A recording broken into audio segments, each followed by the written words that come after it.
said I was going to record a video. My first one was too long. I'm going to keep this down to 5 minutes, 7 at most. Said I was going to check in with the whole seizure thing. Still a little disoriented. I was really about to get up, get all dolled up, but then I was like, that defeats the whole purpose of this being authentic. Y'all seen it from the actual perspective. This shit ain't pretty. It's not glamorous. It's not all bad either, but like I said, y'all gonna get the real and uncut. I didn't want to script it out, didn't want to write everything out, because me, I'll overanalyze and end up not doing it at all. Also, you'll see me looking away from the screen because I don't have my shades on, and my epilepsy is photosensitive, and screens and GIFs, whatever you call them, graphics, they set me off. So if y'all send me videos and stuff and I don't respond back, that's why. So I really wanted to mainly cover like what I experience when I am having the seizures and the auras and warning signs, and what people should know and do when I am having them and I'm unable to communicate. The auras, they're like I said, the warning signs. If you've had migraines or stuff before, it's the same concept. You'll start seeing flashes, bright lights. I notice I'll have emotional dips.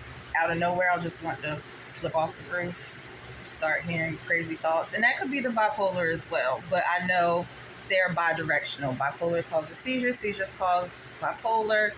I specifically have the seizures on my left temporal lobe that controls emotions. It's all interconnected. So I'll notice I'll have the emotional dips. I'll be like in a zombie-like state. I'll start walking around in circles, forgetting what I'm doing. I'll go in blank stares. I get real tingly, like that TV static feeling. What else? The spots. I see those all the time, but they'll get progressively worse. I'll see little flashes of light. It look like little lightning strikes, particularly in this eye. I'll see like little white flashes that look like fireflies. I'll see purple flashes. I'll start to smell weird stuff, burning rubber, decaying meat. I've smelled some really weird stuff. Sometimes I'll smell flowers. The weirdest I've smelled, Axe body spray. Just kind of like someone just let a whole can off of Axe body spray. And I'm just looking around like, I live alone. Where is this coming from? The best way I could tell y'all how it looks, if you rub your eye or you close your eyes and you see all those little stars and stuff, that's how my vision looks on the regular. Or like when it's hot and you see the heat raising off the pavement, it looks like that.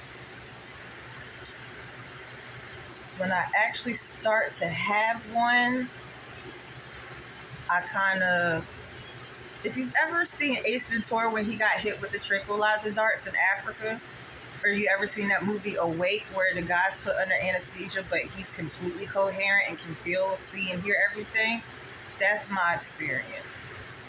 And they typically last between 5 to 7 minutes, which they say if a seizure lasts over 5 minutes is technically a medical emergency.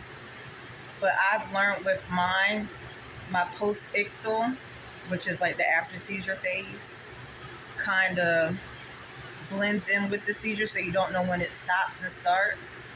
And I also have seizure clusters. So like I'll have these 4 or 5 minute intervals, about 5 to 10 minutes apart for like 15 to 20 minutes, up to 30 minutes. And then I'm still kind of disoriented as my brain is resetting.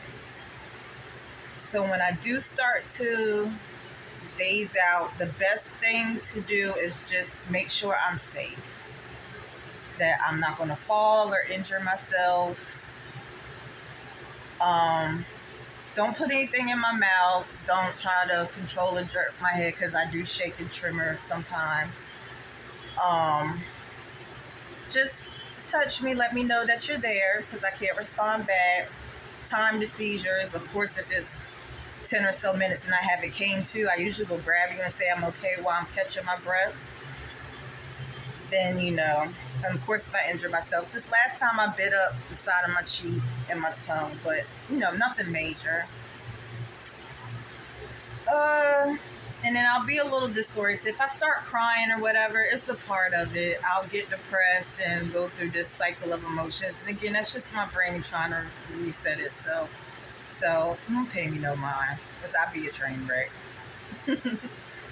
But honestly, overall, like, learning my triggers, the shades, avoiding the photosensitivity, becoming aware that my hormones, there's really not much we can do about that. So just to be prepared that week of my menstrual cycle, and just pace myself and not beat myself up and go with the flow. I definitely think I have found a really good balance, and still gonna have to tweak it a bit. Nothing's perfect, but I'm doing so much better, and I can't wait to see what's to come now that we know what's going on and what we're dealing with. So yeah, I just wanted to show my face and give a little insight of what I've learned so far. This video's coming up on 7 minutes, so let me go on and wrap this up.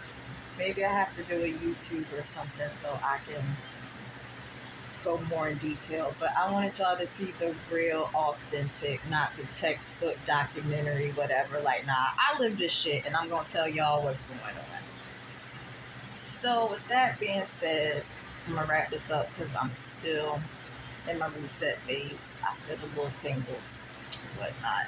So, mwah. Love you, thank you, and good night.